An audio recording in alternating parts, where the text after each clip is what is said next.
চট্টগ্রামের রাউজানে নতুন বছরের প্রথম দিনে শিক্ষার্থীদের হাতে নতুন বই তুলে দেওয়া হয়েছে।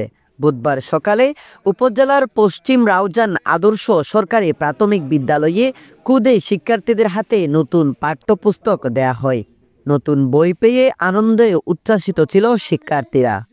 আজকে আপনাদের দিকে অনেক ভালো লাগছে। আপনাদের সাথে আমার পরিচয় নাই, আসলে মহিউদ্দিন ভাইয়ের সাথে আমার পরিচয় নেই। আর মহিউদ্দিন ভাই নাকি 2-1 বার আসছিলেন। আর আমি যেহেতু প্রধান শিক্ষক, প্রায় সময় আমি উপজেলাতেই থাকি, একটা না একটা কাজে আমি উপজেলাতে থাকি। এ সময় সংক্ষিপ্ত এক আলোচনা সভায় প্রধান অতিথি ছিলেন চট্টগ্রাম উত্তর জেলা যুবদলের সভাপতি হাসান মোহাম্মদ জসিম উদ্দিন। আজকের শিশু এগুলা আগামী দিনের ভবিষ্যৎ। এরা যদি সুশিক্ষায় শিক্ষিত হয় নিজেদের জীবন গড়ে তুলতে পারবে, সাথে সাথে পরিবারকে গড়ে তুলতে পারবে এবং দেশের জন্য তারা নিয়োজিত থাকবে।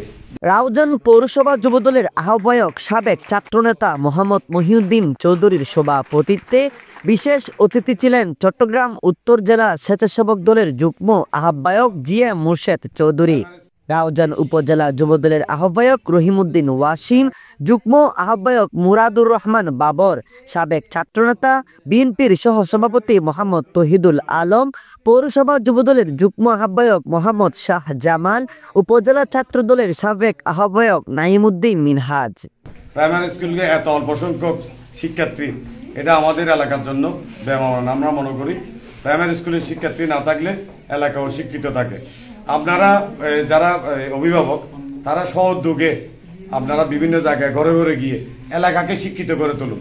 এ সময় আরও উপস্থিত ছিলেন রিপন উদ্দিন, কামাল উদ্দিন, মোহাম্মদ রুবেল, মোহাম্মদ আলমগীর, লিটন চৌধুরী, সাজ্জাদ হোসেন, নিজাম উদ্দিন, মোহাম্মদ শিপাত সহ আরও অনেকে। Desk news, smile TV, Raozan, Chittagong.